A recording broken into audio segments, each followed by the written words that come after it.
होने को तैयार। ऐसे में सियासी जोर आजमाइश का दौर फिर से जम्मू कश्मीर में जोर पकड़ रहा है। उमर सरकार में सहयोगी दल भी इससे अलग नहीं है। तो दूसरी ओर बीजेपी समेत विपक्षी दलों ने उमर सरकार के खिलाफ हल्ला बोल कर दिया है और सभी एनसी को चुनावी वादे पूरा करने की याद दिला रहे हैं। इसमें जो सबसे बड़ा मुद्दा निकल कर आ रहा है वो है डेली वेजर्स और आंगनवाड़ी वर्कर्स का। इनकी मांगें कई सालों से चली आ रही है।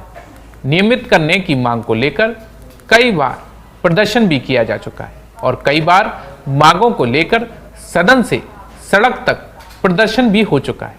लेकिन क्या इन चुनावों में इसका असर दिखने वाला है और क्या चुनाव और उमर सरकार के 1 साल के कार्यकाल के बीच इस मुद्दे का कोई हल निकलता दिखेगा? नमस्कार, न्यूज़ 18 के सोशल मीडिया प्लेटफॉर्म पर आपका स्वागत है। मैं हूं धीरज कुमार दुबे।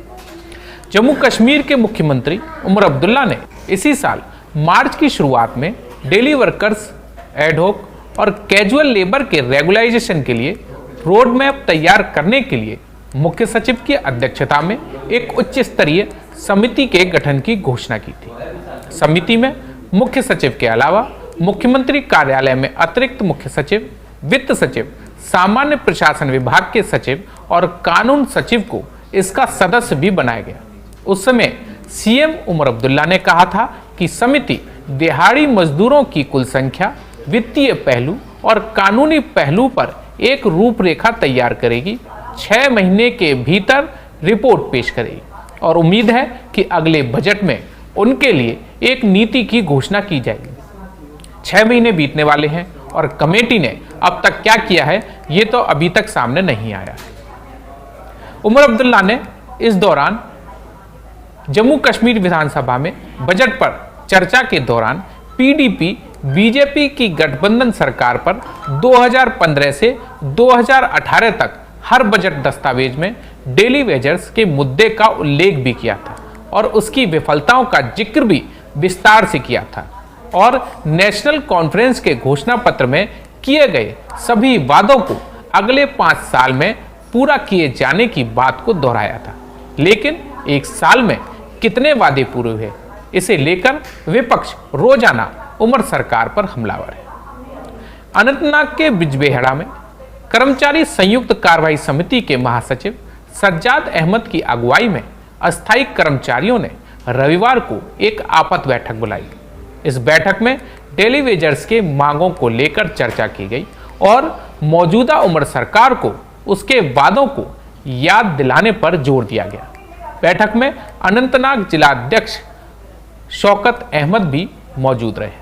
सरकार ने, खासकर उमर अब्दुल्ला साहब की सरकार ने on the floor of house March में ये वादा किया था कि 6 महीने के अंदर अंदर आर्जी मुलाजमीन के हवाले से रोड मैप रेगुलराइजेशन का पेश किया जाएगा। लेकिन 7वां महीना चल रहा है, अभी तक कोई नाम निशान ना उस कमेटी का ना उस रिपोर्ट का। तो हमने सरकार को गफलत की नींद से बेदार करने के लिए उन एमएलए हजरात को जिन्होंने इलेक्शन कैंपेन्स के दौरान, इलेक्शन मीटिंग्स के दौरान और उन तमाम सियासी पार्टीज को, चाहे वो हिजब इख्तिदार के हैं, हिजब इख्तिलाफ के हैं, उनको याद दिलाने के लिए 16 अक्टूबर को शहरी श्रीनगर के शेर कश्मीर पार्क में एक पुरअमन कन्वेंशन का ऐलान किया है। उसकी तैयारी के लिए, उसके इंतजामात को हतमी शक्ल देने के लिए हमारे हर एक ज़िले में जा रहे हैं और मुलाजमीन को खबरदार कर रहे हैं और सरकार को भी तैयार कर रहे हैं इस चीज़ के लिए कि वो हमारे मुस्तकबिल के हवाले से जो पिछले 25 बरस से लड़ रहे हैं, मर रहे हैं, चीख पुकार कर रहे हैं, उनकी सुनी जाए। उनके मुस्तकबिल के हवाले से मुलाजिम दोस्त फैसला और मुलाजिम दोस्त पॉलिसी सामने लाई जाए।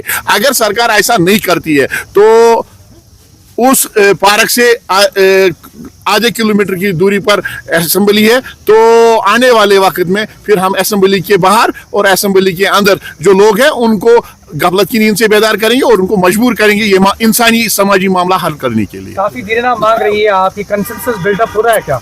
देखिए, आज पहली बार आप देख रहे हैं जम्मू कश्मीर की जो एम्प्लॉय ज्वाइंट एक्शन। ऐसा नहीं है कि डेली वेजर्स का मुद्दा अलग अलग जिलों में अलग अलग स्तर पर उठाया जा रहा है।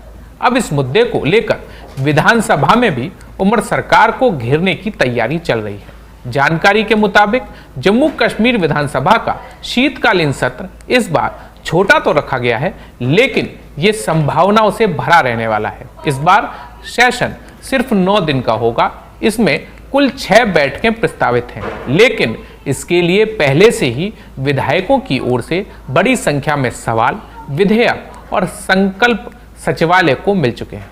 अब तक करीब 450 सवाल, 13 निजी विधेयक और 55 निजी संकल्प सामने आए हैं। इस बार उन 33 निजी विधेयकों को भी फिर से लाया जाएगा जो मार्च से अप्रैल के बजट सत्र के दौरान पेंडिंग रह गए थे।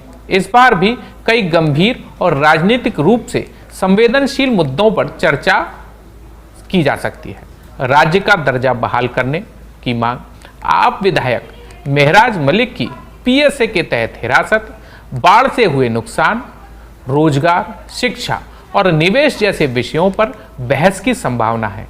इसके साथ ही डेली वेजर्स के नियमितीकरण, पंचायत चुनाव, भूमि अतिक्रमण और सरकारी खर्च जैसे मुद्दों पर भी विधायकों ने सवाल तैयार किए हैं।